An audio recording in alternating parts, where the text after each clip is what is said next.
Listo. Buenas tardes, damas y caballeros. Muchas gracias por estar aquí hoy. La conferencia lo que trata es de hacer una comparación del rito tridentino con el mundo sordo para abordarlo desde una perspectiva un poco diferente de la normalmente se aborda. Y es la comparación metódica de las diferencias concretas en el misa romano de 1962 con el actual. El rol que juega la Iglesia en la sociedad occidental y la manera en que ha hecho en las últimas décadas la situación interna actual de la misma con sus excepciones y sus procesos más o menos exitosos de regular en terrenos que antes se consideraban el frente enemigo tienen mucho que ver con el tema que hoy nos planteamos. El Papa Celestino I escribió a los obispos de la Galia en el año 422 Lecem credendi lex supplicandi, lo que de adelante se expresó comúnmente por la frase lex orandi lex credendi. La ley de la oración es la ley de la fe. Las iglesias ortodoxas conservaron la fe en gran medida a través de la liturgia después del cisma de Oriente.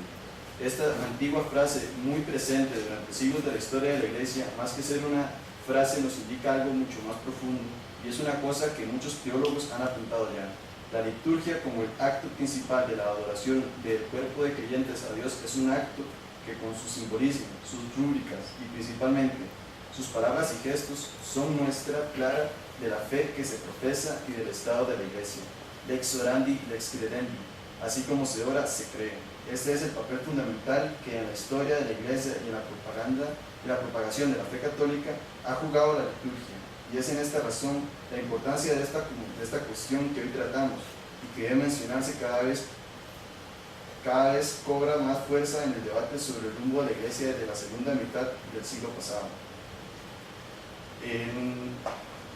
La comparación, vamos a echar en sí, es una comparación vista desde el panorama tradicional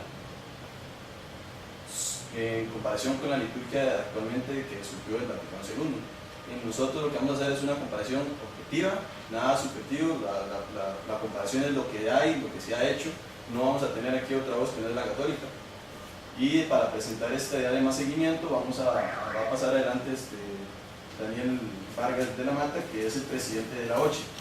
La OCHE es la encargada, somos los encargados de dar esta presentación, y para que conozcamos un poco qué es la OCHE, que es la Federatio Internazionale una Voce, a la que una Voce Costa Rica, nosotros, está afiliada, es una federación internacional de asociaciones católicas integradas por fieles laicos, cuyos objetivos son garantizar la preservación de la Santa Misa según el rito del misal romano, editado en 1962 por el Beato Juan XXIII, y de toda la liturgia gregoriana que se mantiene a la Iglesia romana como una de las dos formas de celebración litúrgica, y para salvaguardar y promover el uso del latín, la belleza artística, el canto gregoriano y la polifonía sagrada.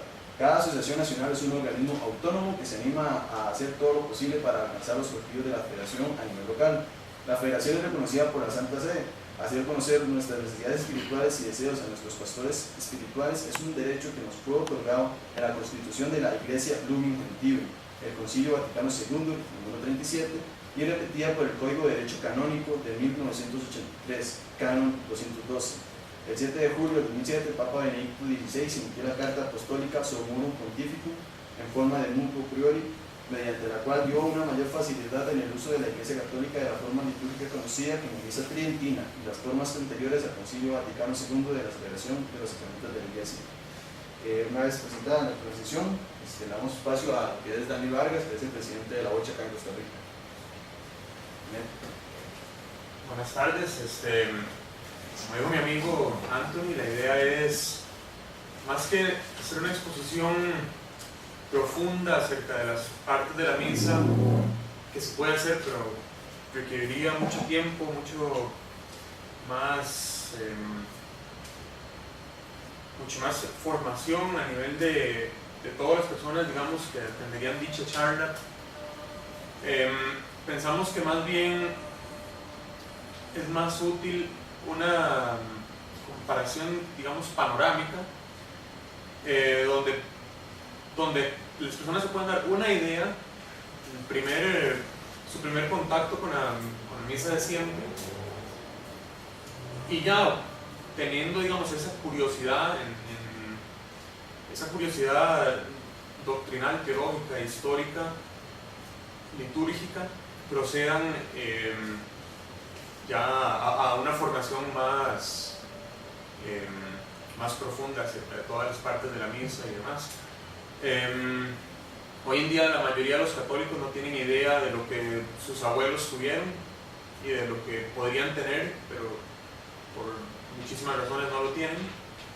Y pues una Boche Costa Rica tiene como su principal objetivo promover la misa de siempre, precisamente para que los católicos tengan ese privilegio, ese derecho de poder vivir la misa como la vivió San Francisco, como la vivió San Antonio, como la vivió el Padre Pío, como todos los santos de la iglesia la vivieron.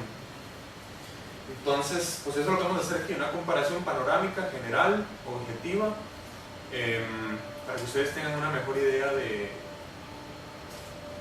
lo que pueden tener si se unen en esta cruzada, en esta lucha, ¿verdad?, por la iglesia y para la mayor gloria de Dios.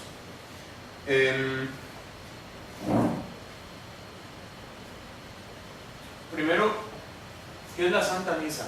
Es lo primero que nos tenemos que preguntar, porque muchas personas hoy en día, ¿qué es la misa? Bueno, es un convivio, es un banquete. Me dirán que es ir a compartir con los amigos y recordar a Cristo y a leer un poco de la Biblia, ¿no? Esas son concepciones totalmente protestantes. Es cierto que la misa tiene su parte de banquete, su banquete espiritual, su parte de aprender acerca de recibir la palabra de Dios, pero eso no es lo principal. Lo principal de la Santa Misa es que es el sacrificio, es la renovación del sacrificio de la cruz de Cristo, renovado una y otra vez para la salvación de todos nosotros y de todos los que están ya en el santo purgatorio, ¿verdad?, que igual se siguen beneficiando de la misa.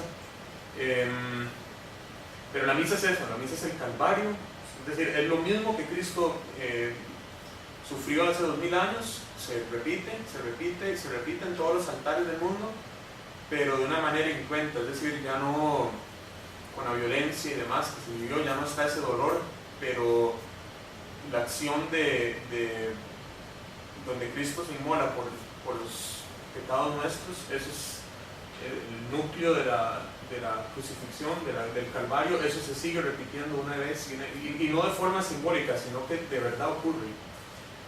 El Concilio de Trento decía una vez en uno de sus cánones: si alguno dijere que en la misa no se ofrece a Dios un verdadero y propio sacrificio, que esta oblación consiste solamente en que Jesucristo se nos da como alimento, sea anatema, es decir, sea maldito. Es una herejía sostener que la misa no es, lo principal no es el sacrificio y convertirlo en un banquete o demás cosas que no son otra cosa más que postulados protestantes. Entonces, para entender un poco mejor la evolución de la Santa Misa a lo largo de los siglos, una misa tridentina, Nuevo Sordo, bueno, ¿qué es todo eso ya puesto en contexto? La misa en los primeros siglos, bueno, después de que Cristo la instituye, ¿verdad? Tenemos uno de los recuentos más claros, digamos, que es la de la Apología de San Justino. Le escribe al emperador para contarle qué era lo que hacían los cristianos, porque en aquel tiempo se decía que era una secta que aquí que allá. Entonces él escribe para que sepa qué es realmente lo que se hace, y más o menos describe bastante lo que uno conoce como la misa, ¿verdad? Seguidamente al que preside entre los hermanos se le presenta pan y una copa de agua y de vino. Cuando lo ha recibido, alaba y glorifica al Padre del universo por el nombre de su Hijo y por el Espíritu Santo, y pronuncia una larga acción de gracias por habernos concedido esos dones que de Él nos vienen. Y cuando el presidente ha terminado las oraciones y la acción de gracias, todo el pueblo presente aclama diciendo amén. Amén significa en hebreo así sea. Y una vez que el presidente ha dado gracias y todo el pueblo ha aclamado, lo que entre nosotros se llaman diáconos dan a cada uno de los presentes a participar del pan y del vino y del agua sobre los que se dijo la acción de gracias, y también lo llevan a los ausentes. Y eso solo es un párrafo de un montón de explicaciones, digamos, del relato donde él describe lo que conocemos como la misa.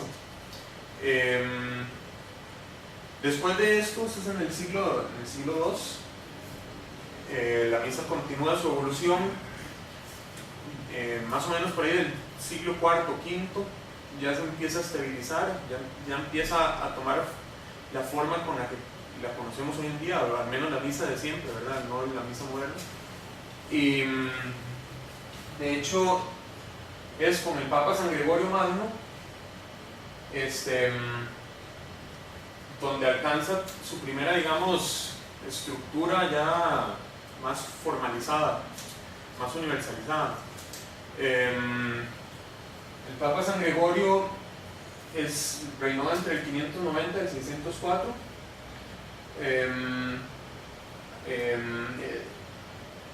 Y bueno, y se dice que hoy en día, si uno pudiera irse en el tiempo y ir a una misa de San Gregorio, vendría a ser muy similar a lo que uno ve cuando uno va a una misa tridentina en cualquier lugar hoy en día, ¿verdad? Ya las diferencias después de este momento vinieron a ser mínimas, más que todo, digamos, de agregar alguna cosa por aquí y por allá, pero la sustancia, la esencia de la misa no se cambió.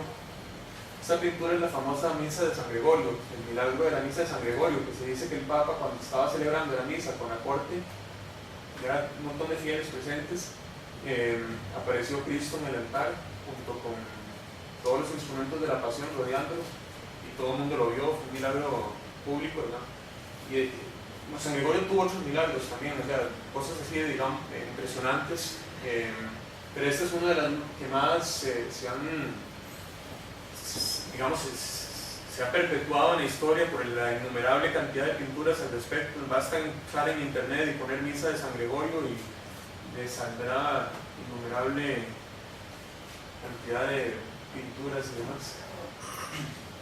Entonces esto llega hasta el Concilio de Trento. El Concilio de Trento se propone unificar que no existan ya diferencias entre una religión y otra, porque aunque la misa en esencia era la misma, en Francia tal vez tenían unas cositas diferentes, en este lugar tenían otras cositas diferentes, aunque no era lo principal, pero la universalización, la Iglesia siempre ha considerado que la liturgia como expresión de la principal oración de la Iglesia, el principal acto que la Iglesia da a Dios, debía ser universal, debía ser el mismo.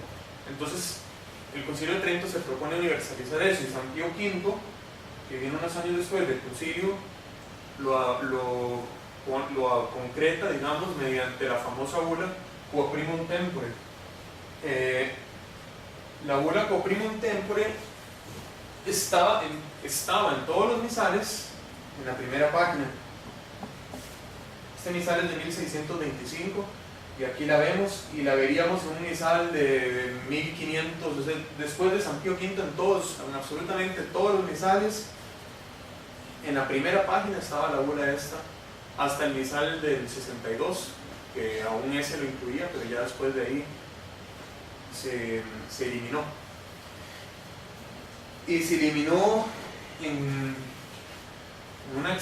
cuando se promulgó la nueva misa, ¿verdad? En el 69. Entre las cosas que decía Quo Primum, son muy fuertes, por cierto. Del mismo modo, declaramos que no ha de estar obligado a celebrar la misa en forma distinta a la establecida por nos, ni prelados, ni administradores, ni capellanes, ni los demás sacerdotes seculares de cualquier denominación o regulares de cualquier orden, que no pueden ser forzados ni compelidos por nadie a reemplazar este misal, y que la presente carta jamás puede ser revocada ni modificada en ningún tiempo, sino que se llegue siempre firme y válida en su vigor. Bueno, eso se respetó hasta el año 62, ¿verdad? Incluido, el misal del 62 le incluye, pero posteriormente fue eliminada. Pues bien, a fin de que todos abracen y observen en todas partes lo que les ha sido transmitido por la Sacrosanta Iglesia Romana, madre y maestra de las demás iglesias, en adelante y por la perpetuidad de los tiempos futuros, prohibimos que se cante o se recite otras fórmulas que aquellas conformes al misal editado por nos. Y esto en todas las iglesias patriarcales, catedrales, colegiadas y parroquiales de las provincias del orden cristiano, seculares y regulares de cualquier orden o monasterio. San Pío V universalizó la misa. Y precisamente prohibió otro tipo de desviaciones que existieran. Sí permitió que los ritos que tuvieran más de 200 años se mantuvieran en sus respectivos lugares. Ahí tenemos la misa mozárabe en España, la ambrosiana, algunas órdenes religiosas, pero eran cosas muy localizadas y para nada representaban como la parte universal de la iglesia, ¿verdad? Todo el rito latino, en cuestión de años, ya todos tenían la misma misa, la misma liturgia, con excepciones, nada más estas excepciones contaditas, ¿verdad? Y que no se atrevan a agregar o recitar en la celebración de la misa ceremonias distintas a las contenidas en el misal presente. Además, por autoridad apostólica y a tenor de la presente, damos concesión e indulto también a perpetuidad, no por 10 años, no por 100 años, sino a perpetuidad, de que en el futuro sigan por completo este misal y de que puedan con validez usarlo libre y lícitamente en todas las iglesias sin ningún escrúpulo de conciencia y sin incurrir en castigos, condenas ni censuras de ninguna especie. Esto hoy en día, por supuesto, no se aplica en la gran mayoría de lugares donde la misa es perseguida, porque no se puede llamar de otra palabra, es perseguida al punto de humillar a los sacerdotes, pero no a los sacerdotes, a Cristo mismo, al tener que celebrarse el divino misterio en una casa o en un lugar improvisado, porque obispos la bloquean, ¿verdad? Ese es el caso en arquidiócesis. Del mismo modo, estatuimos y declaramos bueno, que no han de estar nadie obligado a celebrarla, o sea, nadie fuera de, es decir, nadie se le puede obligar a no celebrar esta misa. Así pues, que absolutamente a ninguno de los hombres le sea lícito quebrantar ni ir por temeraria audacia contra esta página de nuestro permiso, estatuto, orden, mandato, precepto, concesión, indulto, declaración, voluntad, decreto y prohibición. A ninguno. Es decir, esto fue dado a perpetuidad y por supuesto incluye a los obispos, incluye a los sacerdotes, a los religiosos, a todo el mundo.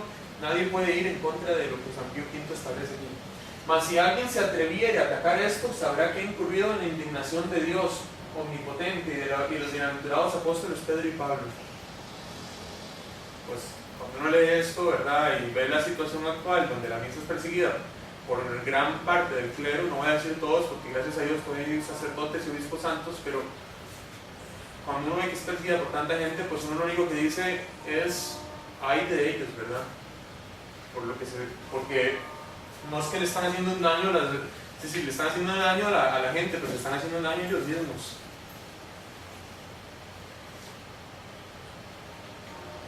Entonces, bueno, la misa continuó después de Trento, y aquí vamos a hacer una aclaración. Uno a veces dice misa tridentina, y eso suena como que es una misa que se inventó en el Concilio de Trento. No, eso es falso. Ese nombre, de hecho, no es tan exacto, no es tan preciso. Es mejor decir misa de siempre, porque lo que hizo Trento fue unificar las variaciones que habían y canonizar la misa, pero el término misa de siempre es más exacto, porque describe la misa que ha sido la misma siempre. Es decir, es como un bebé que ha ido creciendo y ha ido creciendo, pero es la misma persona, ¿verdad? Entonces, tridentina a veces se engaña porque parece, bueno, y antes de Trento que había, bueno, era casi lo mismo. Trento lo que hizo fue unificar.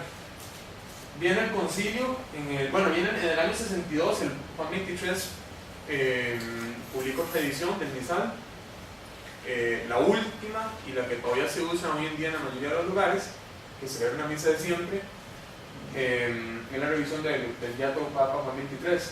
Entre el 62 y el 65 se inicia el concilio, lo abre Juan 23, pero lo clausura Pablo VI. Y en este concilio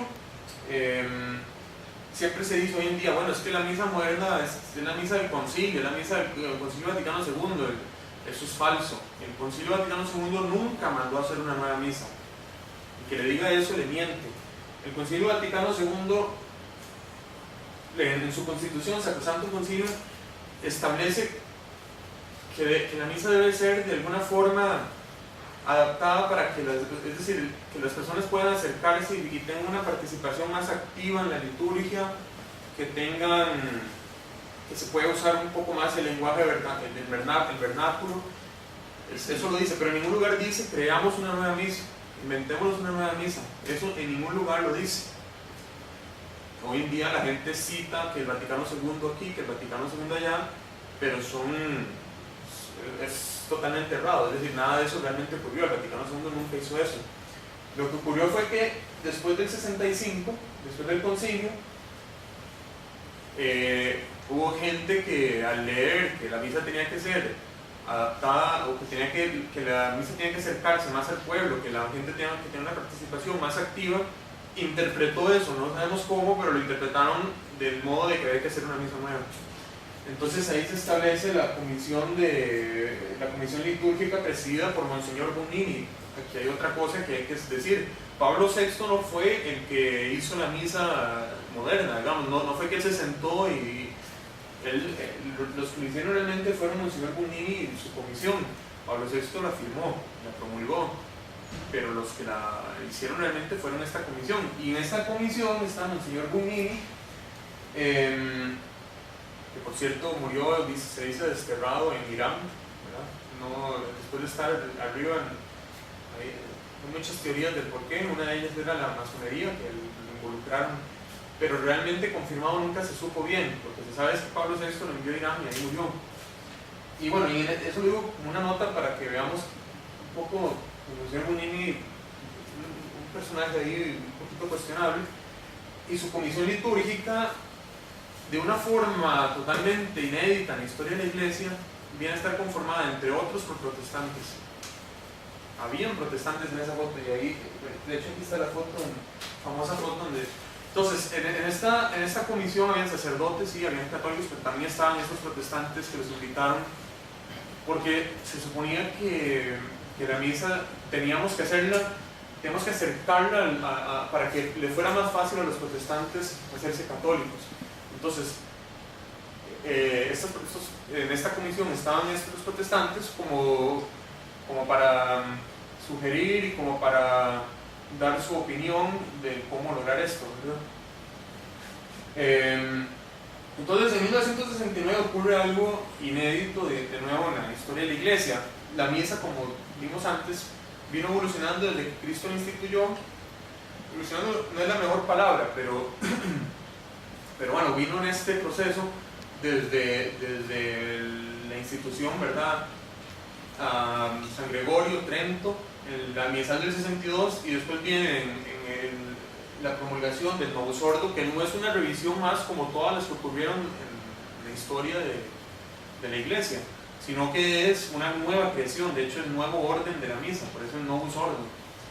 No se trata entonces de un misal más, como los muchos que hubo. Por ejemplo, aquí tenemos este misal de 1625, y después estuvo el misal de años después de Clemente, Pío XII.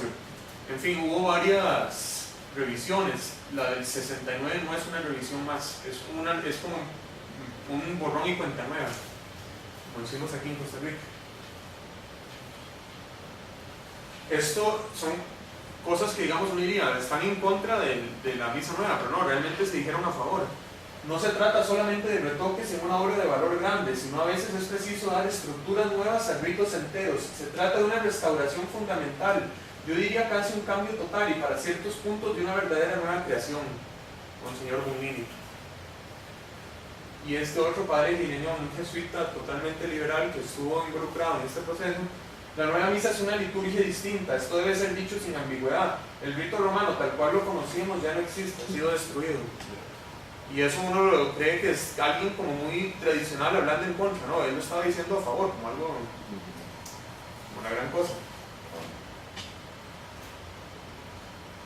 En fin, luego de la promulgación del Novus Ordo, lo que se vino en el mundo fue una persecución, porque aunque nunca se dijo que estaba prohibida la misa antigua, aunque nunca se dijo que se debía, que no se podía decir, etc., en la práctica se prohibió. En la práctica se obligó a todo el clero a casarse, solo a los muy viejitos no, a esos sí los dejaron tranquilos. Y en algunos lugares, algunas comunidades, en particular en Inglaterra, pidieron un indulto. Entonces ahí le empiezan a llamar la misa del indulto. Pero eran lugares muy contados, y realmente lo que había a nivel general era una persecución. Y entonces, en 1988, gracias a las acciones y esfuerzos de Monseñor Lefebvre y de Monseñor de Castro Meyer, por fin el Papa reconoce que hay una necesidad de crear un espacio para la tradición católica. Y es donde se crea la Pontificia Comisión Ecclesia Dei. Y a esta comisión pues se unen luego otras fraternidades como la Fraternidad de San Pedro, el Instituto de Cristo Rey, Buen Pastor, etc. Pero siguen, su área de trabajo es muy limitada, es decir, no pueden ir a cualquier diócesis y establecerse, solo donde los obispos les dan la bienvenida, y sabemos que la mayoría de obispos no les dan la bienvenida, y entonces se mantienen totalmente muy restringidos, ¿verdad? Luego, si un sacerdote diocesano no perteneciente a una fraternidad quería tenerlo, tenía que pedir un permiso al obispo, y la mayoría de los obispos no lo daban. Ahí el obispo, digamos, sí tenía el control. Ahora, recordemos lo que decía Foprimum, ¿verdad? Que a nadie se le podía prohibir que dijeran. Entonces, pues aquí hay una ruptura.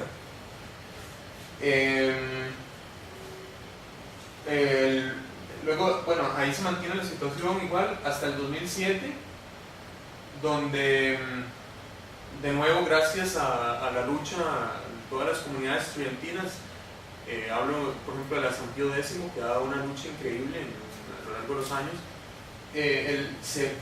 hay un nuevo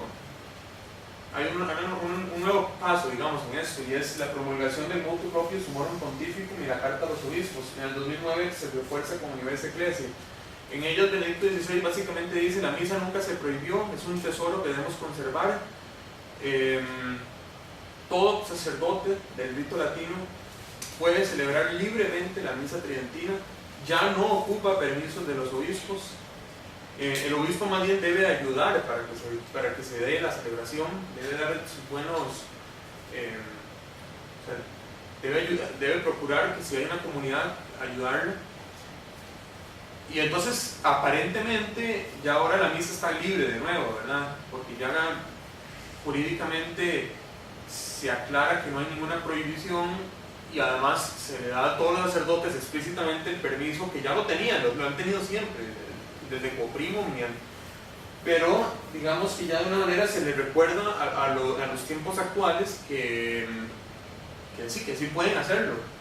Bueno, ahora lamentablemente la realidad es que en la mayoría de lugares los obispos hacen caso omiso al Summorum Pontificum, y entonces estamos en la misma era de los indultos, ¿verdad?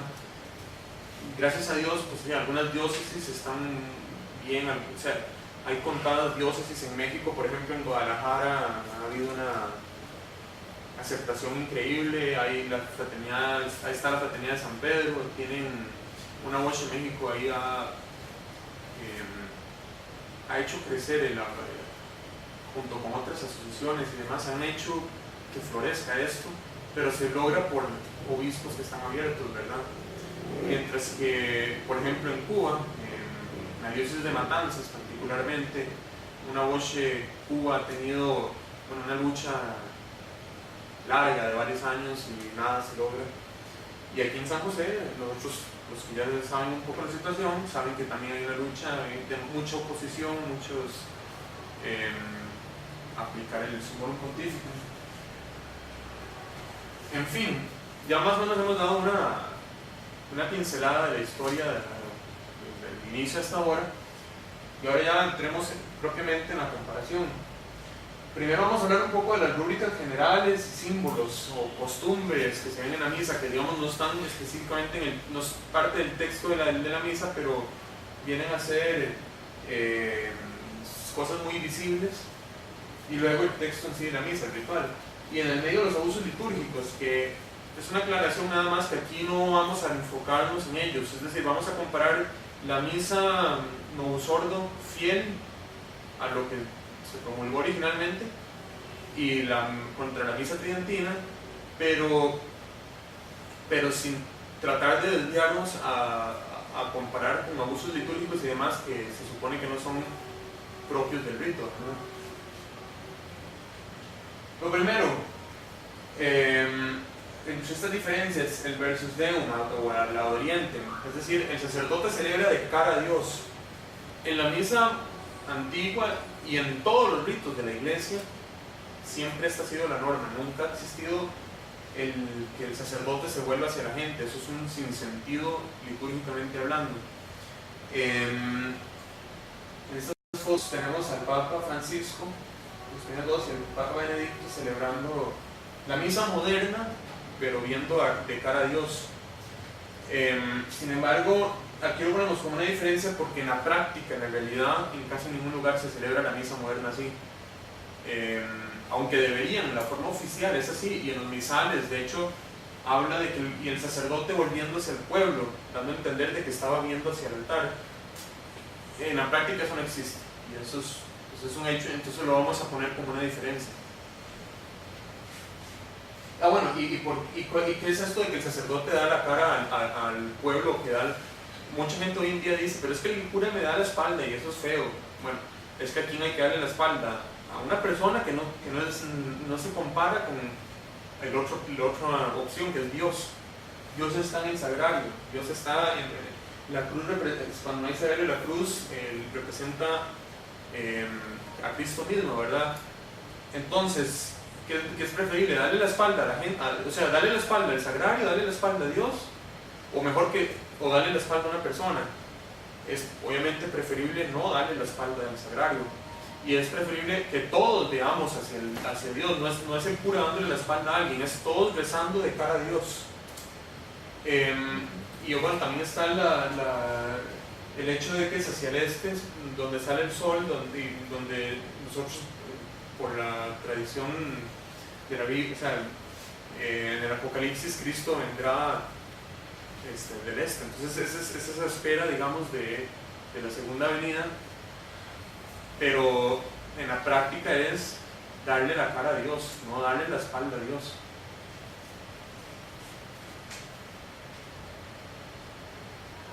¿Verdad? Esta es una misa común, no es que uno diga, estamos poniendo una foto sacada de una misa terrible, con un abuso litúrgico terrible. No, esto es algo que lo vemos en la mayoría de los domingos en cualquier iglesia, unas sillas ahí, sentado cuando Cristo está presente en el frente, ¿verdad?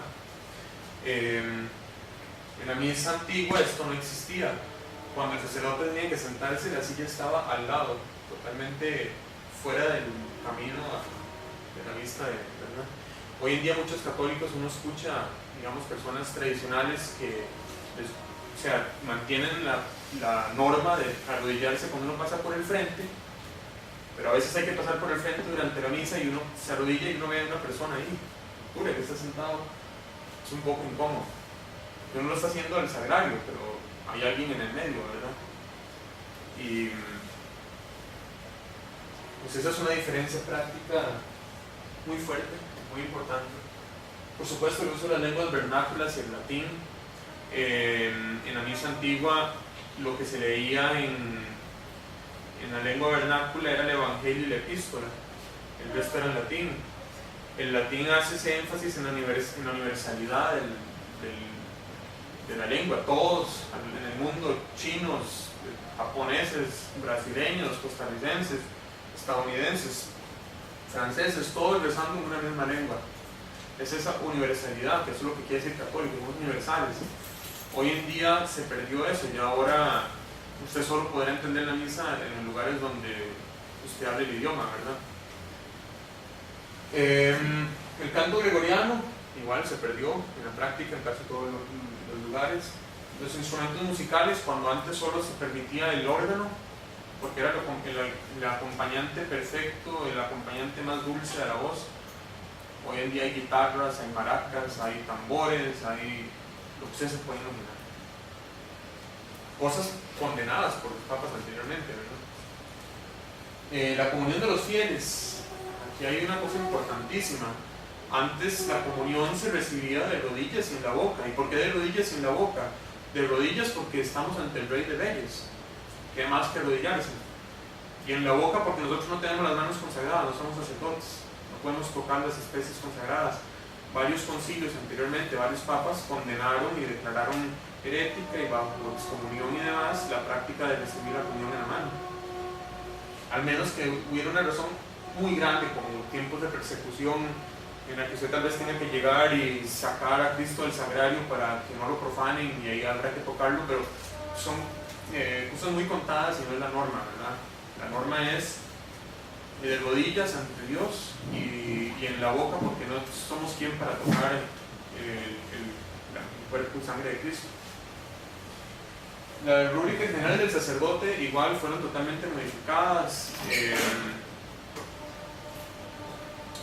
Antes el detalle era increíble, es decir, si usted se pone al lado del altar, cosa que no hay que hacerlo, pero si usted se lo pusiera, uno vería el detalle del cariño con que se hacían las cosas, las normas, desde tener los dedos pegados después de la consagración para que ninguna partícula fuera a caer, hasta el número de cruces que se hacen durante la misa, en fin, un sinnúmero de símbolos y rúbricas que sencillamente se desaparecieron, ya no eran importantes. Las vestimentas sacerdotales igual sufrieron. El color negro, por ejemplo, fue quitado de las... Hoy en día vemos en algunas iglesias que celebran, pero eso rayen a uso litúrgico porque ya no es un color oficial. Ya el negro se debería usar el morado, en teoría. También desaparecieron en la práctica, aunque eso sí todavía se podría usar, el color rosado, el color celeste, en muy pocos lugares se usa. El color celeste es un privilegio hispánico, de hecho, debería ser un orgullo, porque solo las Españas y sus colonias podían usarlo. Por la lucha hispana por la Inmaculada Concepción, el Papa nos otorgó el privilegio de poder usar el celeste para la Inmaculada. Y luego también se perdió el manículo, creo que está aquí a la derecha. Es el ornamento que el sacerdote usaba en su mano izquierda y que simbolizaba las cadenas del sacerdocio. Eso se eliminó por completo en todos los colores y ya eso no existe. El saludo de la paz se incluyó en la misa moderna. Es eso de que nos demos la paz y ahí todo el mundo se abraza, y a veces el sacerdote baja y va a darle la paz a todo el mundo. Una vez en una misa hasta salió a la acera a darle la paz a nadie que iba pasando. Y en fin, eso se convirtió en un desorden, en una interrupción. Ya Cristo en ese momento está presente, está consagrado, y sin embargo ahí la gente está dándose besos y abrazos y todo. Eso no existía en la misa antigua. En la misa existía la oración por la paz, pero no se hacía ese acto, digamos, que a veces convierte eso en un circo, ¿verdad? Un escándalo, una distracción. En la misa antigua también había un solo ciclo, se repetía todos los años. En la de ahora se cambió eso. Hay ciclo A, B y C, y varía, cada año cambia. Y también el calendario de los santos. En este misal de 1625, todos los santos que ya estaban para esa época conservan sus días, es decir, usted podría usar ese misal para celebrar todas esas fiestas. Hoy en día ya no, porque ya cambió el calendario, y con ello además los santos que todavía se mantienen, un montón de santos se eliminaron ya no tienen su misa, ¿verdad? Pero, como Santa Filomena. Pero las lecturas y demás también variaron, o sea, ya no es lo mismo. Todavía se lee, digamos, pues sí, el día en Semana Santa, el Evangelio de la Crucifixión, eso sí, algunos, los más importantes, digamos, en las fiestas, pero la mayoría ya no coinciden, ¿verdad? Luego los acólitos, el servicio que prestaba el acólito anteriormente era muy, muy sagrado, muy tomado muy en serio, era algo muy... O sea, se decía de hecho que el sacerdote y el acólito estaban en el cielo, y después de la barandilla para allá era la tierra, donde estaba la gente. El acólito venía a asistir al sacerdote para poder ejecutar el santo sacrificio, ¿verdad? El Calvario mismo. Hoy en día, pues a veces es una charanga. Ahí no hay gente... O sea, ya esa seriedad se perdió, esa solemnidad se perdió, y además se incluyeron las famosas mujeres acólitas, que me parece que fue como en la final de los 80s mismo, o 90s, que se permitió. Y eso ya vino como a terminar de remachar el daño de... La idea del acólito siempre fue que conociera un poco cómo era la labor del sacerdote, que se diera una idea de qué era la misa, que era celebrar la misa. Obviamente él no lo está celebrando, pero él está viendo, está a la par. Al incluir mujeres es una falsa esperanza de que nunca van a poder ser sacerdotes, no existe, es imposible, es un absurdo hablar de una sacerdotisa, y entonces tan absurdo es eso como tener mujeres diacónicos. Y bueno, y luego lo otro que se perdió fueron los velos en las damas. Eso ya hoy prácticamente no existe, imagínense, hasta motivo de burla, cuando sabemos que no es ningún invento de que a alguien se le ocurrió ponerle un velo a una mujer para ir a la iglesia. Es que así lo dice la Biblia, así lo dice San Pablo, y esa es la tradición. Así anduvo María Santísima. O sea, no es una moda, no es algo que opcional, es que así es como debe ser. Y bueno, y hay muchas cosas de las que podríamos hablar. La forma en que la gente va a misa es una cosa increíble. Antes era una formalidad, ¿verdad? Hoy en día uno ve cada persona en misa con una ropa que no es apta, pero no solo no es apta para la misa, sino que para ningún lugar. En fin, eso es más o menos como generalidades que uno notaría entre una y otra, pero que no son todavía estrictamente del rito. Ahora vamos a hablar ya del texto, del rito en sí, ¿verdad? Lo primero que todo el mundo extraña es las oraciones al pie del altar. Ya eso no existe. Anteriormente se leía el Salmo 42, generalmente un diálogo entre el sacerdote y el acólito. Era la preparación para entrar al altar, es decir, el sacerdote por sí solo no es digno de entrar al altar. Entonces, estas oraciones son donde el sacerdote se declara, es decir, se declara indigno, y es la forma de presentarse ante Dios, de agachar la cabeza para poder entrar al altar. Es la forma, es una analogía con la antigua práctica del Santo Santorum, que para entrar al Santo de los Santos el sacerdote tenía que purificarse y demás. Pues esto es el equivalente en la misa, se eliminó. Entre estas oraciones al pie del altar también estaba el confitio, que era doble, primero el sacerdote, después los fieles. Eso servía para diferenciar el sacerdocio sacramental, el sacerdote, y lo que nosotros como bautizados tenemos. Ya hoy en día solo es un confitio, solo es un yo pecador, y además es opcional, se puede cambiar por otra oración, hay 3 posibilidades.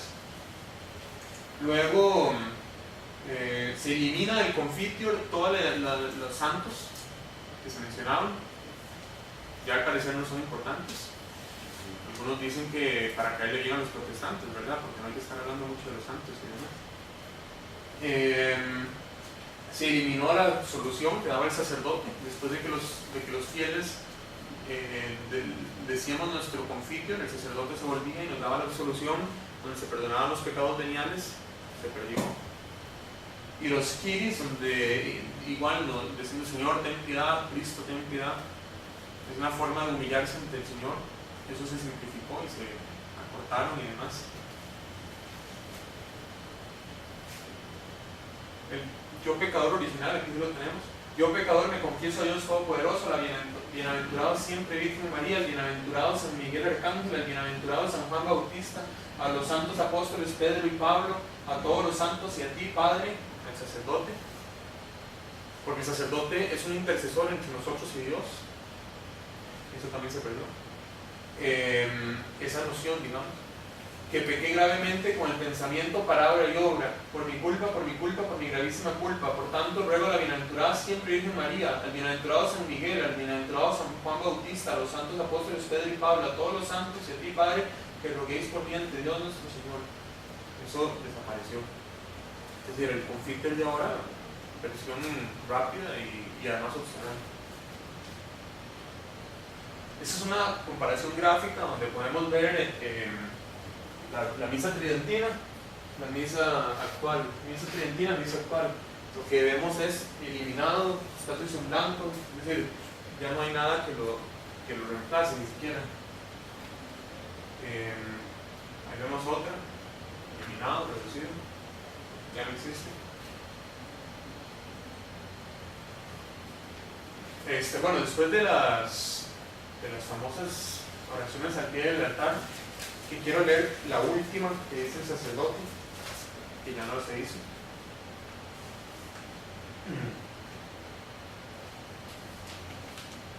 Te suplicamos, Señor, que borre nuestras iniquidades para que merezcamos entrar con pureza de corazón en el Santo de los Santos. Eso es de nuevo lo que les decía al inicio, la analogía con el Antiguo Testamento, cuando el sacerdote entró al Santo de los Santos, el Santo de Santuorum. Es lo que hacían las oraciones al pie del altar, pues igual se perdió. Lo siguiente, los propios del día, los textos de cada día, que es la mayoría sacados de la Biblia, en eso aparenta haber como más similitudes. Por ejemplo, tenemos el introito, la oración colecta, la epístola. Las diferencias principales, sin querer entrar en detalles, porque si entramos en detalles podemos hacer toda una conferencia solo para discutir el introito, ¿verdad? Pero en general, las principales diferencias que verá una persona es: se agregó una segunda lectura, se agregó la oración de los fieles, y todas se leen en voz alta. En la misa antigua no todo se leía en voz alta y no todo se leía en el vernáculo. Muchas oraciones eran el sacerdote como ministro, como sacerdote a Dios directamente, aceptando el evangelio y la epístola, que sí se leía, que eran para el pueblo, las demás eran para Dios. Hoy en día todos son para el pueblo y además cualquiera las puede leer, excepto el evangelio. Eso, en teoría, aunque en muchos lugares se respeta también, pero en teoría eso es lo único que el sacerdote debe leer ahora en la misa moderna, ¿verdad? Las demás la pueden leer las lecturas, la primera lectura, la segunda lectura, la oración de los fieles. Eso lo dice la gente, y entonces esto es preocupante porque vemos una desacralización. Es decir, ya el sacerdote no es necesario que lo diga, lo puede decir cualquiera. El sacerdote puede irse a sentar por ahí y mientras otra gente lo lee, sin siquiera, es decir, y también es preocupante porque se ve esa necesidad por meter un montón de la Biblia en la misa, un poco la noción protestante, ¿verdad? Y que tenemos que ir a hacer un culto donde vamos a leer la Biblia, la Biblia, la Biblia, la Biblia, y también cuando antes eso no era lo principal. Es decir, sí, vamos a leer algunas lecturas, pero no es el corazón de la misa y no es la esencia. Es decir, hoy en día muchos sacerdotes ponen al mismo nivel la liturgia de la palabra, todas estas cosas, con la parte ya del rito en sí, ¿verdad? Entonces, ahí vemos una diferencia. Y la oración de los fieles igual, eso no existía, eso es totalmente nuevo. Y de hecho en el Nuevo Sordo eso es una cosa opcional, pero en la mayoría de los lugares se hace. Y de nuevo es como rompe con la tradición. Siguiente cosa que hay que comparar, no vamos a plagiar, esta foto es tomada de un sitio de internet llamado Conoce tu Fe Católica, que por cierto lo recomendamos, ponen artículos muy interesantes en Facebook. De ahí tomamos esto y es una comparación del ofertorio en la misa antigua y en la misa moderna. Primero leamos en la misa moderna lo que dice: bendito sea Señor Dios del universo por este pan, fruto de la tierra y del trabajo del hombre, que recibimos de tu generosidad y ahora te presentamos. Él será para nosotros pan de vida. El agua unida al vino sea signo de nuestra participación en la vida divina y de quien ha querido compartir nuestra condición humana. Bendito sea el Señor Dios del universo por este vino, fruto de la vida y del trabajo del hombre. Vemos una cosa muy enfocada como en el trabajo del hombre, en el vino, pero como un poco, algunos lo han catalogado como un poco mundano, un poco enfocado en el hombre. Y luego es una oración que es basada en una oración más antigua judía, en acción de gracias. Esta otra, en la misa de siempre, lo que tenemos es algo completamente distinto, que no tiene similitud alguna con esta cosa de la misa moderna. En la misa tridentina decimos: recibe, oh Padre Santo, omnipotente y eterno, Dios, esta que va a ser hostia inmaculada, y que yo, indigno siervo tuyo, te ofrezco a ti, mi Dios vivo y verdadero. O sea, hasta ahí es un contenido doctrinal católico enorme. Recibo a Dios Padre Omnipotente y Eterno, Dios, esta que va a ser hostia inmaculada, o sea, esta víctima. Hostia es eso, víctima, se está ofreciendo Cristo como víctima, es el carácter sacrificial de la misa. Y que yo, indigno siervo tuyo, te ofrezco a ti, mi Dios vivo y verdadero. La humillación de las personas ante Dios, no somos dignos. Por mis innumerables pecados, ofensas y negligencias, el sacerdote pide perdón a Dios por sus innumerables pecados. Y por todos los circunstantes, todos los que estemos en ese momento en la misa. Así como también por todos los fieles cristianos vivos, todos los católicos que no están ahí en ese momento, pero que están en otros lugares, también se ruega por ellos. Y por los difuntos, o sea, por las benditas ánimas del Santo Purgatorio, a fin de que a mí y a ellos nos aproveche para la salvación y la vida eterna. O sea, para salvarnos, porque entre las cosas de la misa es el carácter de aplacar a la ira de Dios por nuestros pecados, para la salvación nuestra. Luego procede: oh Dios, que maravillosamente formaste la naturaleza humana y más maravillosamente la reformaste, haznos por el misterio de esta agua y vino participar de la divinidad de aquel que se dignó hacerse partícipe de nuestra humanidad. Ahí vemos una cosa interesante, de nuestra humanidad, no de la condición humana. La importancia de eso es que la condición humana se puede prestar para atribuir a Cristo, que si bien era hombre, las cualidades, digamos, divinas. sí, o sea, se puede prestar para decir que Cristo compartió también la condición del pecado y demás. No lo está diciendo exactamente, pero es que se presta para eso. Luego termina diciendo, bueno, Jesucristo, tu Hijo, nuestro Señor, que Dios como es, contigo vive y reina en la unidad del Espíritu Santo por todos los siglos de los siglos, así sea. Luego dice: te ofrecemos, Señor, el cáliz de salvación, implorando de tu clemencia. De nuevo, implorando, o sea, es una humillación muy grande que se hace, que llegue en olor de suavidad hasta el acatamiento de tu divina majestad para nuestra salvación y la de todo el mundo, así sea. Es decir, se vuelve a pedir por la salvación de toda, antes era por los fieles cristianos, es decir, los católicos, no, los demás no, los católicos, esos son los verdaderos cristianos, pero para nuestra salvación y la de todo el mundo, ahí sí, incluye a todos los demás, para que todas las almas se salven, porque eso es lo que Dios quiere, que todos se salven, y la única forma de salvarse es dentro de la Iglesia Católica. Dogma de fe, por cierto, que hoy en día no se dice, o no se recuerda a la gente. Siguiente, el canon de la misa. El canon de la misa es la parte más sagrada, más antigua, más solemne de toda la Santa Misa. Y es, es decir, la parte anterior, la consagración y lo que viene después. El canon de la misa viene desde tiempo de los primeros siglos, ¿verdad? Ha sido el mismo siempre, nunca se ha cambiado. Alguna vez, alguna gente decía: incluyamos a San José en el canon. Los papas siempre se negaron a hacer eso, porque decían que sí, no es que San José sea malo, no, es uno de los principales santos, pero no estaba en el canon, y el canon es intocable. Y aunque parezca un cambio bueno, no se debe hacer porque abre la puerta después a cambios que no sean buenos.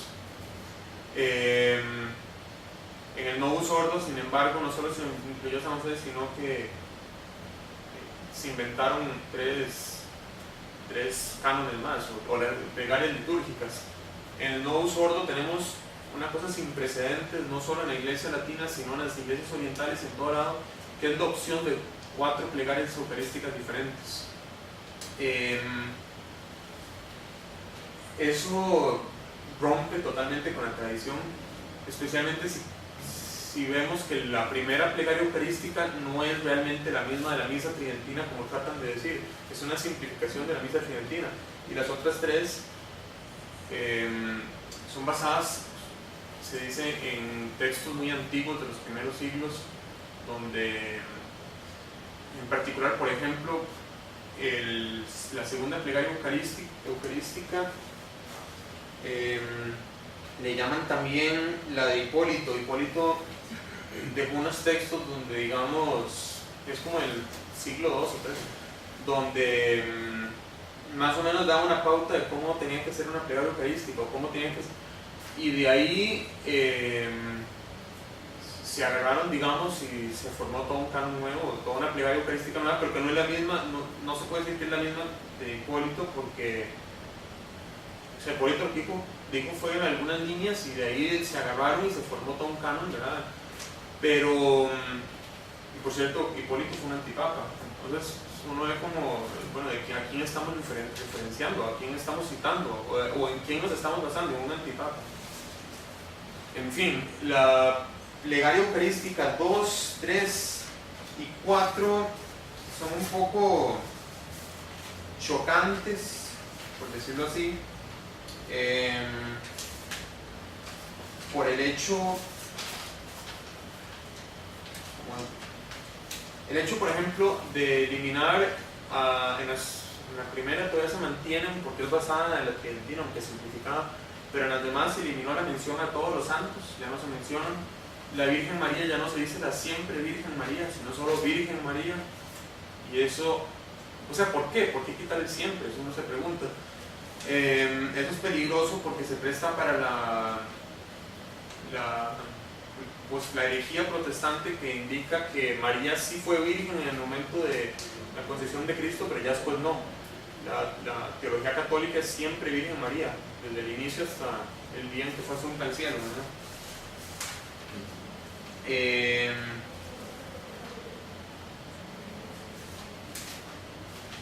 También las referencias a las penas temporales de las almas del purgatorio se quitaron.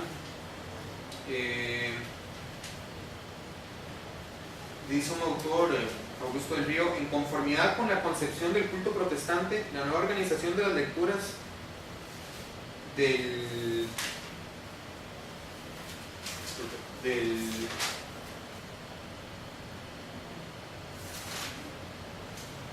aquí, el nuevo misal oculta igualmente todo lo que se refiere a la pena que sufren las almas del purgatorio. El misal realizado por San Pío V al pedir el locum refrigerii para el alma difunta deja entrever claramente las penas que pudiera estar sufriendo, las penas del fuego, porque en el purgatorio hay fuego, no solo es un lugar, digamos, donde el alma se espera, o un estado, como dicen, ¿no? Sino que hay penas temporales terribles. La oración eucarística 1, en cambio, habla de un lugar de consuelo. Las nuevas plegarias 2, 3 y 4 dicen simplemente: admítelos a contemplar la luz de tu rostro, o recíbelos en tu reino. La oración eucarística 4 directamente no pide nada para los difuntos, indicándoselos a Dios únicamente con un acuérdate. Eso es preocupante también porque, pues, como sabemos, la herejía protestante niega el purgatorio y las penas temporales y todo lo que ocurre ahí. Aquí no estamos diciendo que se está diciendo eso, pero es que la omisión o la ambigüedad también a veces son igual de peligrosos que la herejía, ¿verdad? Y por último, respecto del canon, bueno, también en la 2 y 3 y 4 se suprime la referencia a todas las jerarquías angelicales. Se elimina la mención de fe ortodoxa en el canon, eso no es fe. En las plegarias 2, 3 y 4 se han reducido sistemáticamente las 5 oraciones que preparan la consagración a una sola oración, escandalosamente breve y rápida. Y ya en el momento de llegar a la consagración ocurren varias cosas que son preocupantes. Cuando el sacerdote consagra en el novus ordo, al momento de consagrar inmediatamente eleva. En la misa de siempre, en el momento de consagrar, el sacerdote se arrodilla en señal de que ya ahí está Dios, de que ahí ya se hizo presente Cristo mismo. Eleva y después se vuelve a arrodillar, mientras que en la misa moderna solo se arrodilla después de la elevación. Se simplificó un acto de adoración, se eliminó un acto de adoración importantísimo para recalcar esa presencia de Cristo, ¿verdad?, en la Eucaristía. Eso se presta de nuevo para la concepción protestante, por ejemplo, las luteranas y demás, que hacen la pantomima de la consagración, pero que realmente lo ven como un símbolo nada más, como una conmemoración simple, sin ese carácter de que de verdad está ocurriendo eso ahí. Y lo más grave de todo, diría yo, la modificación de las palabras en la propia consagración. Ya se cambiaron las palabras de Cristo. Este es el cáliz de mi sangre, del nuevo y eterno testamento, misterio de fe, que por vosotros y por muchos, y se derrama por vosotros y por muchos para la remisión de los pecados. Aquí hay que ser justos y decir que en la misa moderna, en la versión en latín oficial, dice igual, por vosotros y por muchos, pero en las traducciones a todas las lenguas se cambió por vosotros y por todos los hombres. Eso no solo es cambiar las palabras a Cristo, sino que es una herejía implícita, porque la sangre, o sea, no todos se van a salvar, de ahí viene la idea. Entonces, al decir que es por vosotros y por todos los hombres, pues se está creando una nueva que de nuevo se presta para un montón de religiones y otras cosas.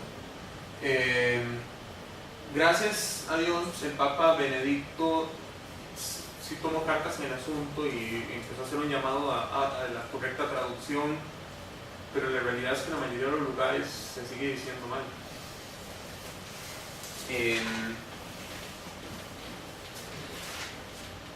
Es una deformación.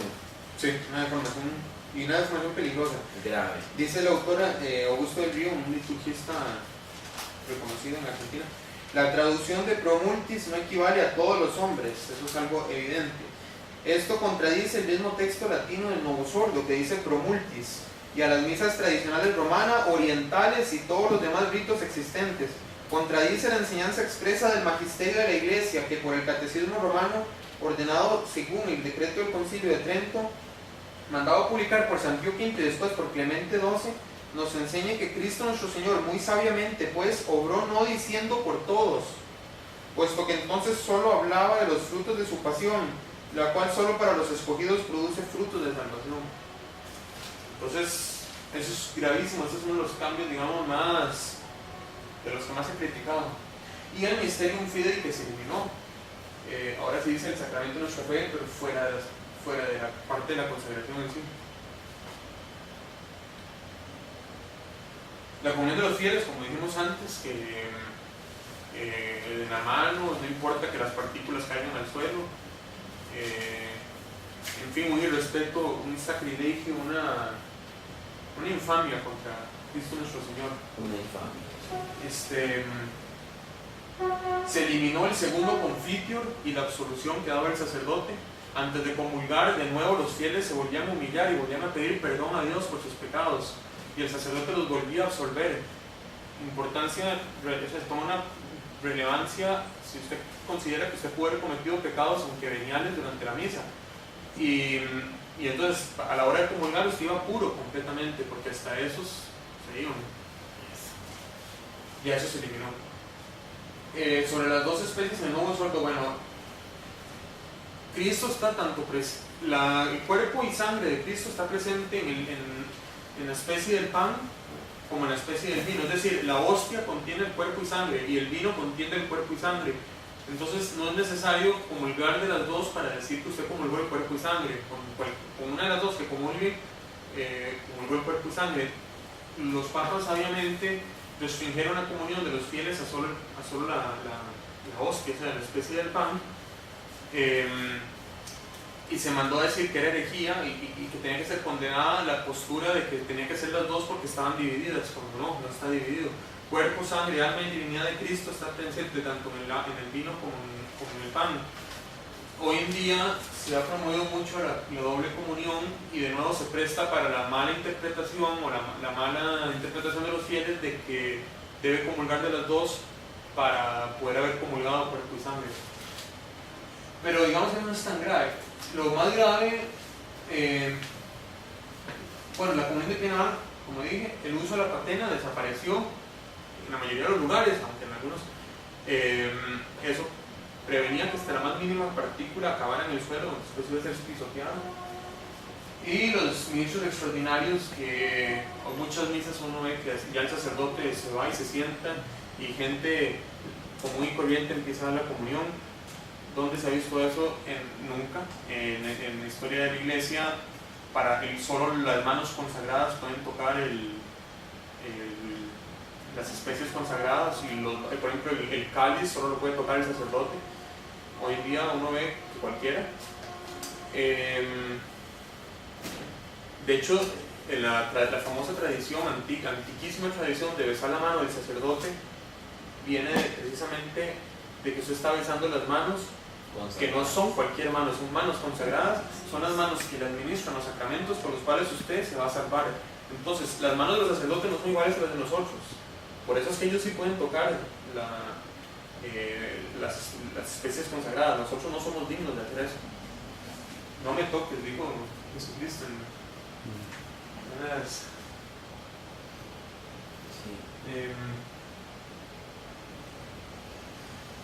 Y oraciones finales de las misas rezadas. Bueno, se elimina el segundo evangelio que se leía al final de la misa, el evangelio de San Juan. Eso se quitó. Y las celebraciones leoninas, que habían sido puestas muy recientemente, el Papa León XIII las agregó porque tuvo una visión donde veía el demonio salir del infierno y retar a Dios y demás, decir todas las maldades que iba a hacer en la tierra. Y entonces León XIII dicen que quedó estupefacto, en trance, ¿verdad? Inmediatamente cuando salió de eso fue a su oficina y redactó la orden por la cual en todas las iglesias del mundo se deberían de decir las oraciones leoninas, que son las 3 Aves Marías, la Salve, el exorcismo de la Arcángel San Miguel y la oración por la iglesia, que es el final. Y además el Papa San Pío X reforzó con la invocación al Sagrado Corazón de Jesús. Estas fueron puestas durante León XIII, reforzadas por San Pío X, y estamos hablando de que ya en los 60, con la promulgación del Novus Ordo, se hicieron quitadas por completo. Uno se pone a pensar, bueno, pero es que uno en tiempos de León XIII había mucho más fe, en tiempos de San Pío X había mucho más fe, en tiempos de nuestros abuelos había mucho más fe, y eran necesarias, el mundo ya estaba muy mal. Ahora, hoy en día, que estamos 1000 veces peor, ¿cómo es que ya no son necesarias? ¿No? Entonces, pues es una lástima que se haya perdido. Y termino con esta, bueno, todavía no he terminado, pero esta parte de la charla, citando a Pío XII, que de nuevo muy reciente, o sea, estuvo Pío XII, Juan 23, y después el cambio de la misa con Pablo VI. Decía Pío XII: pero a pesar de ello hay que reprobar severamente la temeraria osadía de quienes introducen intencionalmente nuevas costumbres litúrgicas, comunión en la mano, misas extraordinarias, etc. O hacen renacer ritos ya desusados, como estos cánones de plegarias eucarísticas, como la segunda sacada del siglo II, que ya la iglesia la había superado, la había perfeccionado, la había, ¿verdad? Y lo que no están de acuerdo con las leyes y rúbricas vigentes. No sin gran dolor venimos a saber, venerables hermanos, que así sucede en cosas no solo de poca, sino también de gravísima importancia. Efectivamente, no falta quien use la lengua vulgar, o sea, las vernáculas, en la celebración del sacrificio eucarístico, quien traslade fiestas fijadas ya por estimables razones, como hoy en día que se traslada cualquier cantidad, corpus, etc., a una fecha diversa. Así, por ejemplo, se sale del recto camino quien desea devolver al altar su forma antigua de mesa, lo que tenemos hoy en día. Que por cierto, en muchos lugares ya no hay altar, lo que hay literalmente es una mesa, o sea, ya no tiene las reliquias, ya no está consagrado, es una mesa. Y aún los que están consagrados tienen forma de mesa, ya no son esos altares preciosos hechos para la mayor gloria de Dios, ¿verdad? El altar su forma antigua. Aquí en Costa Rica, por ejemplo, si uno va a la iglesia de Orosi, en otras están, pero en la iglesia de Orosi uno ve esas obras de arte que se lucían la gente antes por tratar de hacer el altar más hermoso para Dios, ¿verdad? Y que cuando uno entra, está el tabernáculo en el mismo altar. Ah, sí, eso es otra. El tabernáculo, ¿verdad? El sagrario, en un montón de iglesias se mandó a un lado o inclusive en otro lugar lejos. Una vez entré a una iglesia donde no se veía por ningún lado y pregunté, y dice, tiene que abrir alguna puerta por allá, y ahí está una capilla para el sagrario, y voy yo, ¿verdad? Abro, y no era ninguna capilla como que uno se imaginara una capilla, era una oficina ahí, en Cuba fue eso, horrible. En fin, ahora veo mucha gente que se arrodilla en la iglesia y ya no está Cristo ahí, ¿a quién se estarán arrodillando, verdad? Pobrecitos. Así, por ejemplo, se sale del recto camino quien desea devolver al altar su forma antigua de mesa, quien desea excluir los ornamentos litúrgicos el color negro, que se eliminó ya con el nuevo sordo, quien quiere eliminar de los templos las imágenes y estatuas sagradas, como dicen los llamados catecúmenos. Cuando llegan esa gente, eliminan todo lo que huela a la tradición, y inclusive hablando un poquito de esto, la comunión en muchas de estas comunidades la hacen sentados, todo el mundo sentado, pasándose una especie de galleta enorme. Los catecúmenos. Eso es protestantismo disfrazado de catolicismo. Y se pasan el pan y van cogiendo un pedacito cada uno, y yo les paso al siguiente. Imagínense todas las coronas que caen, que son en cada partícula de esas está Cristo tan entero como en una grande, ¿verdad?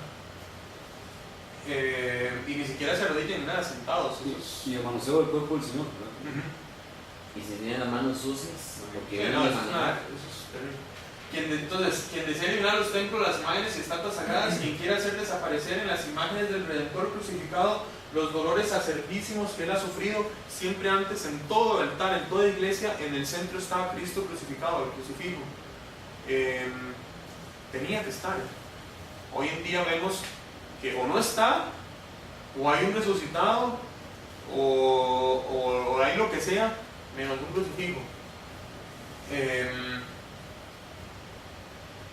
Quien repudia y reprueba el canto polifónico, aunque esté conforme con las normas promulgadas, pues el canto polifónico, el gregoriano, todo eso desapareció. Entonces, en esta encíclica, Mediator Dei de Pío XII es como muy fuerte, porque vemos que se condena.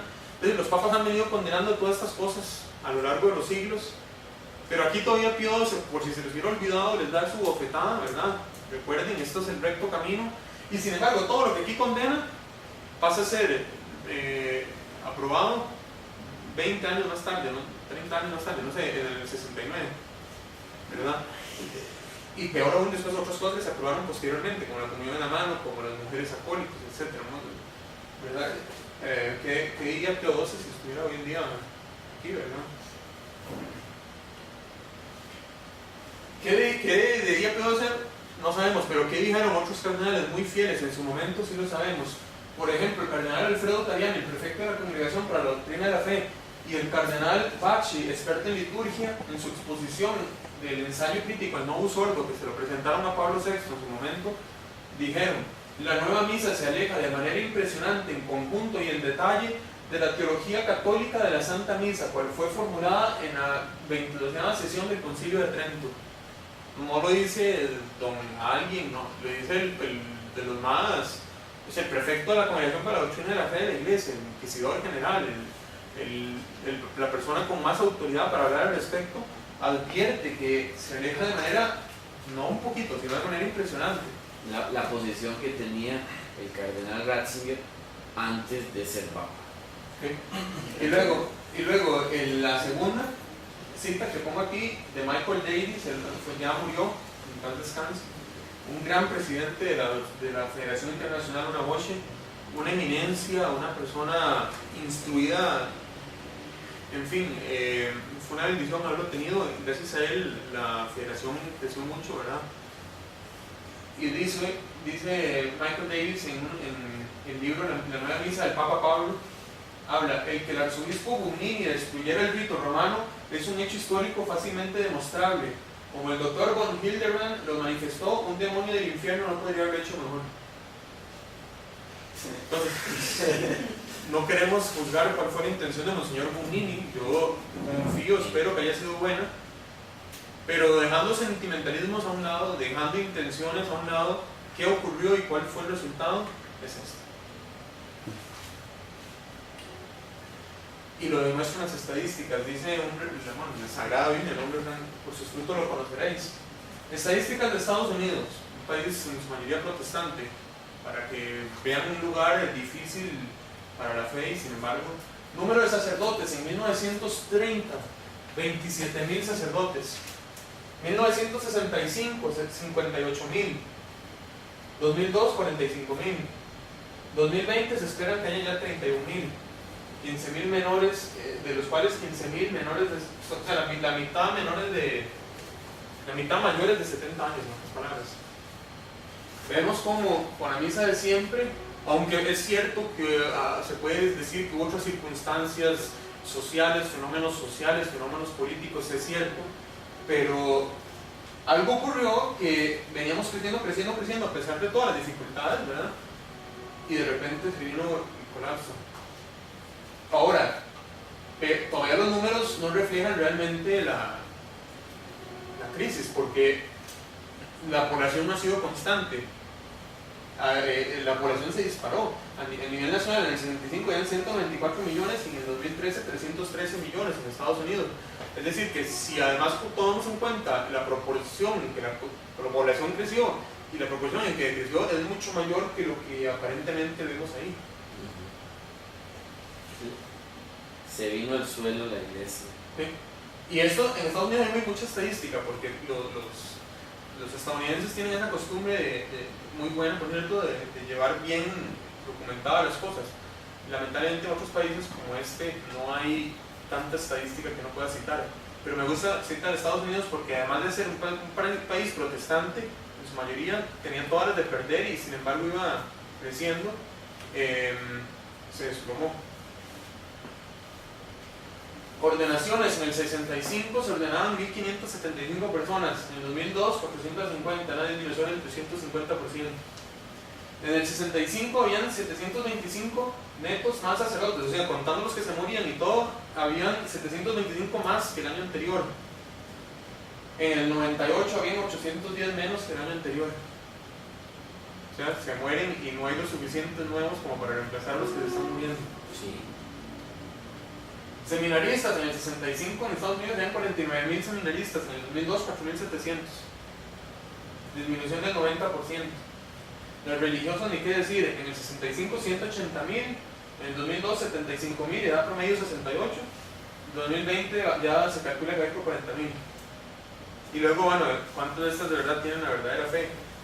Hay un grupo ahí ahorita de una liga de monjas en Estados Unidos que son feministas extremas, andan como cualquier mujer, por no decir otra palabra, no tienen nada de devoción, es decir, una destrucción completa de la vocación. Asistencia de la Santa Misa, según Gallup, en el 58, 74%. En el 94 la Universidad de Notre Dame reportaba 26%. Entre el 65 y el 75 hubo una disminución del 30%. Notemos una década que coincidió con el cambio, ¿verdad? Qué casualidad. Sabemos que hay otros fenómenos que han ocurrido en el mundo, cambios grandes en la política, en las sociales, etc. Pero qué coincidencia que el cambio y una disminución tan grande, ¿verdad? New York Times. Luego, entre esa misma década, la disminución fue del 43% en Francia y de un 50% en Holanda, en esos años del cambio de la misa. En Bélgica, Francia y Holanda actualmente solo asisten entre el 1 y el 3%. En Costa Rica llega, si acaso, al 10. Sí, por ejemplo. Es como un 8.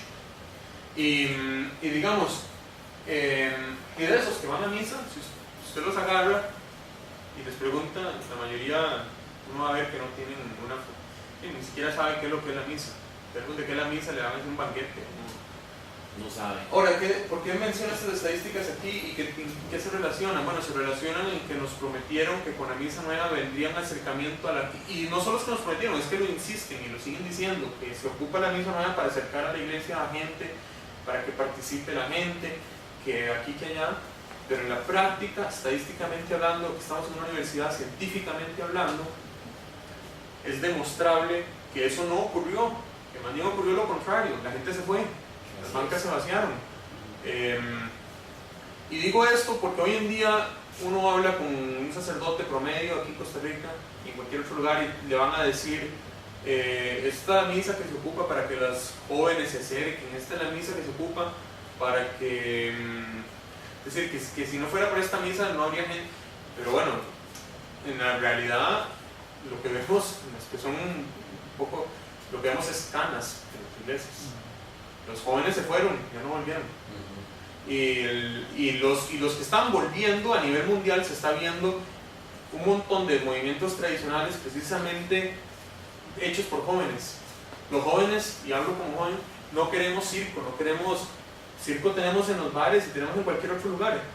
Queremos ir a misa y que parezca misa, es decir, que no solo lo sea, sino que lo parezca. Y cuando uno ve esta cantidad de abusos litúrgicos, esta desacralización y demás, es la iglesia casada con el mundo. Y lo que uno busca al ir al templo, ir a Dios, es salir del mundo, huir del mundo por un momento y entrar en ese pedacito del cielo, que es la iglesia. Y ni qué decir la misa, que es el Calvario. Es decir, la actitud que uno debería tener es la misma que uno debería tener si uno hubiera estado ante el Cristo muriendo crucificado en la cruz. Si uno hubiera estado ahí, ¿qué hace uno? Sonar maracas y todo eso, o arrodillarse. Entonces,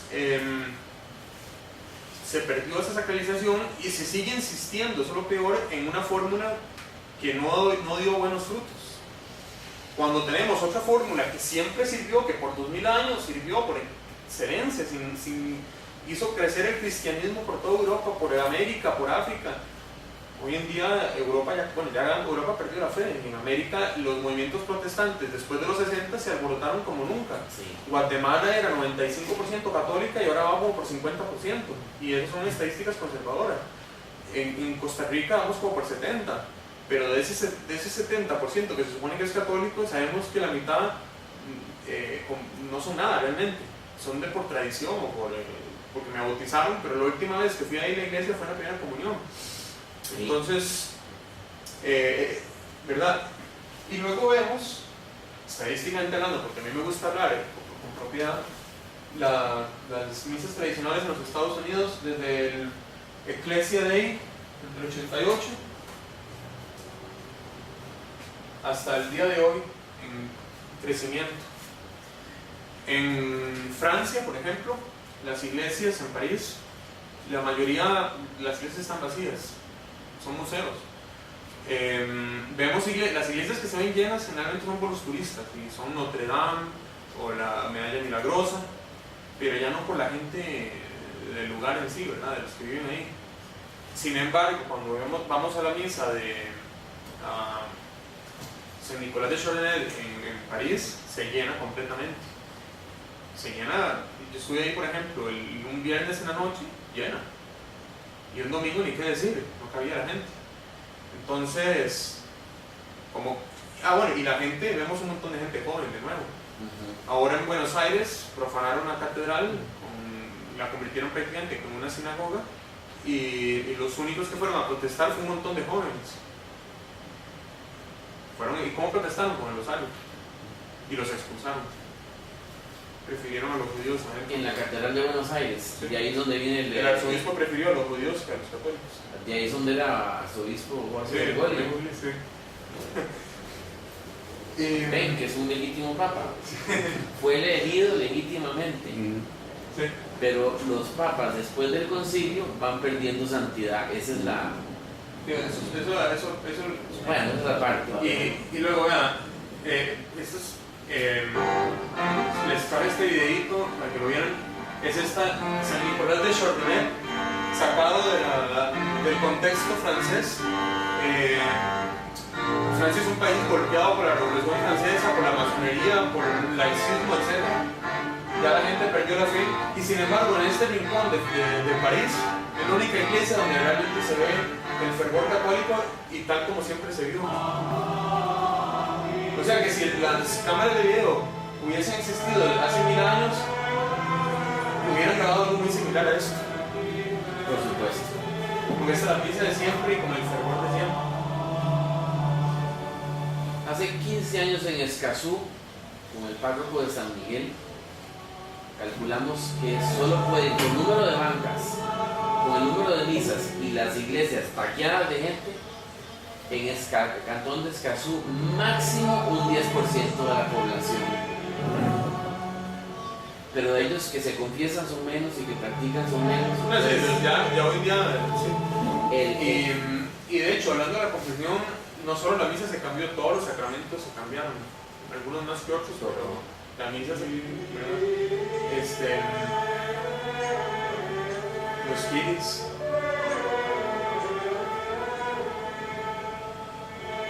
Ahorita vamos a llegar a la consagración. Vale la pena realmente verlo. Este es un videito de 5 minutos donde, digamos, sacan las principales. Ok, nos vemos, Oscar. Donde sacan las principales partes. Vean a todos los monaguillos, jóvenes, niños, jóvenes, es decir, el uso del púlpito, que también desapareció por completo. En muchos lugares los quemaron, en muchos lugares los quitaron, los mandaron a un museo. Todo el mundo se persina al final de la homilía. Luego aquí vemos el prefacio. Bueno, aquí es el ofertorio. Vemos un poquito los detalles que les dije de las rúbricas que vemos en el sacerdote. Nada de lo que uno ve ahí es porque a él se le ocurrió hacerlo así, es porque así son las rúbricas y así está reglamentado.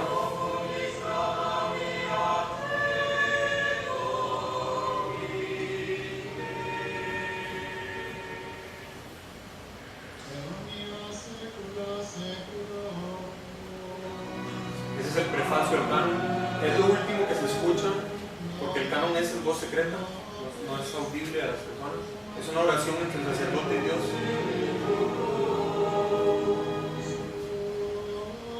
Presentemos los corazones.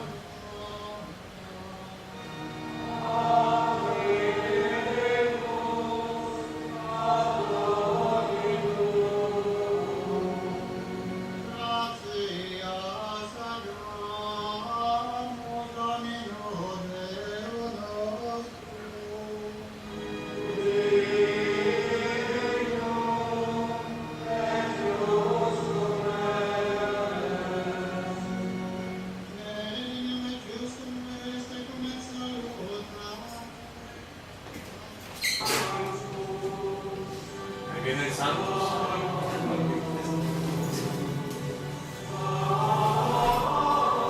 El sacerdote ve al crucifijo.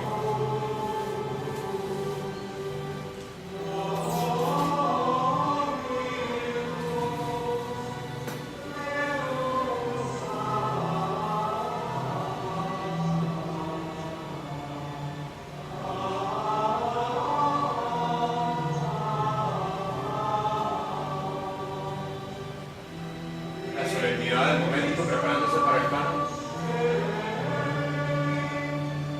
Y esto que uno ve muy solemne no es la misa solemne, esta es la misa cantada.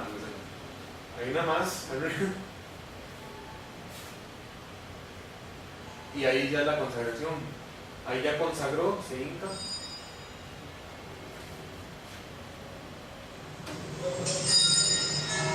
Suenan las campanas de la iglesia, no son las pequeñitas.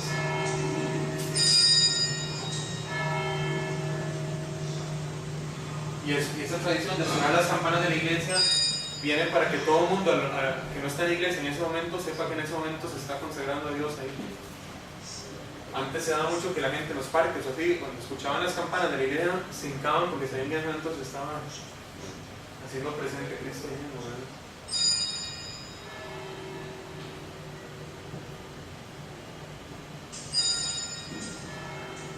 La solemnidad, cuando ya se toma. Los dedos quedan pegados entre las manos por si hubiera partículas ahí presentes que no se pierdan.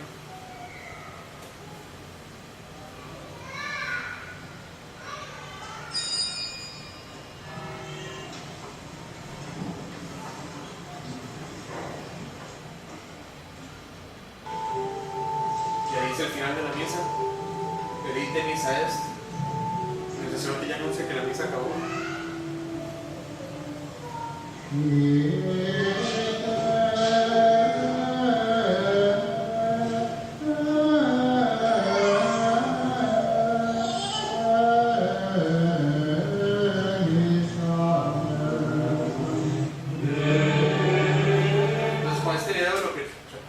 Ilustrarles un poquito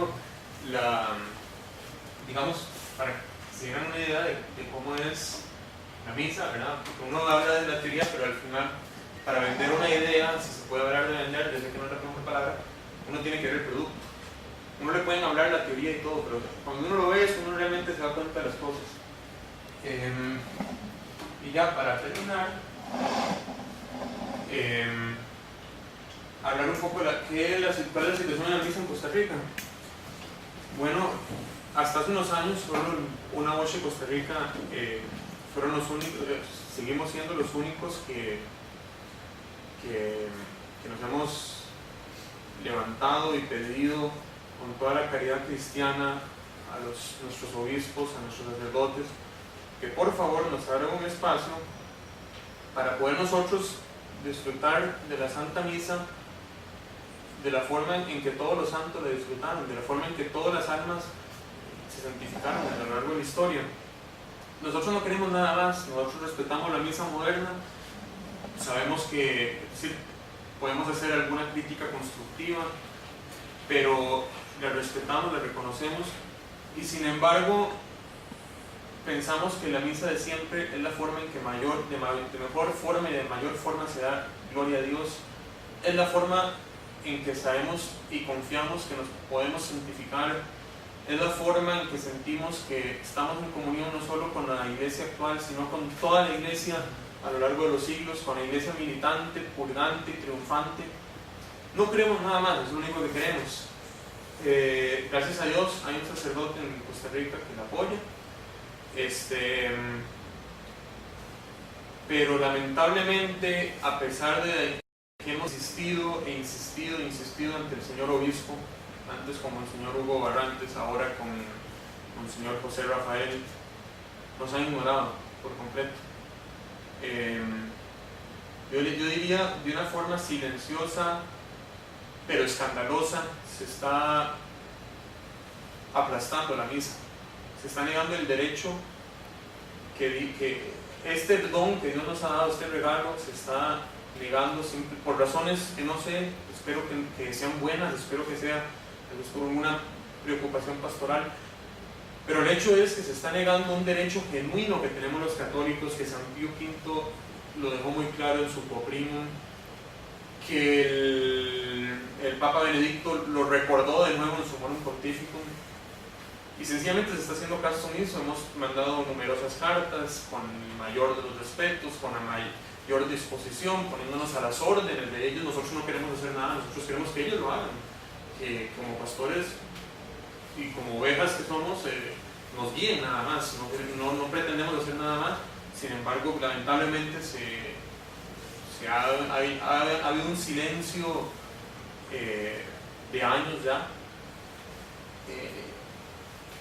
En fin, lo que les pedimos a los que estén viendo esto es que a todos ustedes que por favor recen para que toque los corazones de los que tengan que tocar, y la misa de siempre pueda volver a regresar al país de forma permanente, de forma estable, con la mayor dignidad. No celebrarla en una casa, no celebrarla en una iglesia como Cristo se lo merece, como el pueblo de Costa Rica se lo merece. Eso es para concluir esta charla, esa reflexión. Y un video que es a la vez una oración, me parece muy apropiado para irnos ya a la casa.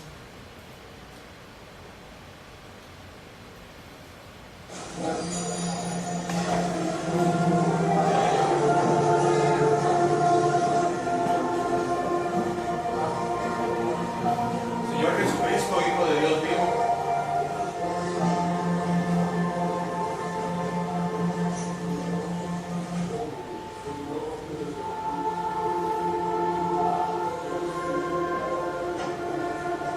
estás realmente presente con tu cuerpo, tu sangre, tu alma y tu divinidad.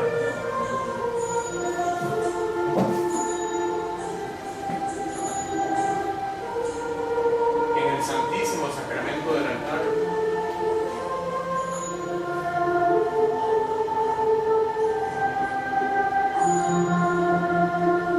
Haz que el culto católico sea restablecido en todo su esplendor y sacralidad.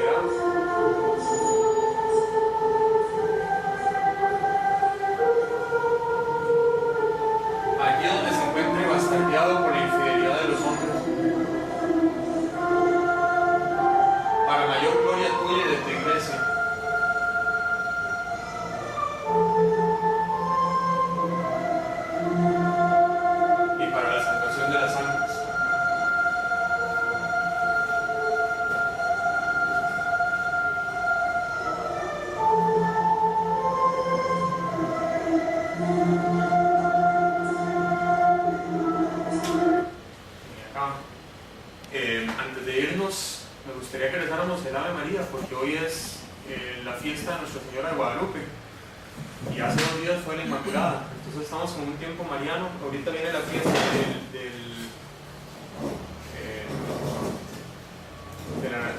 bueno, de la Natividad, etc. Entonces, a Jesús por María, digamos el Ave María. Dios te salve María, llena eres de gracia, el Señor es contigo, bendita eres entre todas las mujeres y bendito es el fruto de tu vientre, Jesús.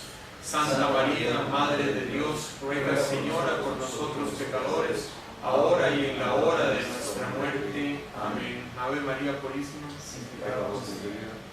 María, Madre de gracia, Madre de misericordia, en la vida y en la muerte, amparadnos, Gran Señora. Y como siempre, a través de María alcanzamos a Jesús, entonces sea por siempre bendito y alabado mi Jesús sacramentado, en el cielo, en la tierra, en toda parte y lugar, alabado sea el santísimo sacramento del altar. Y María fue concebida sin pecado original. Amén. En el nombre del Padre, del Hijo y del Espíritu Santo. Amén. Muchas gracias.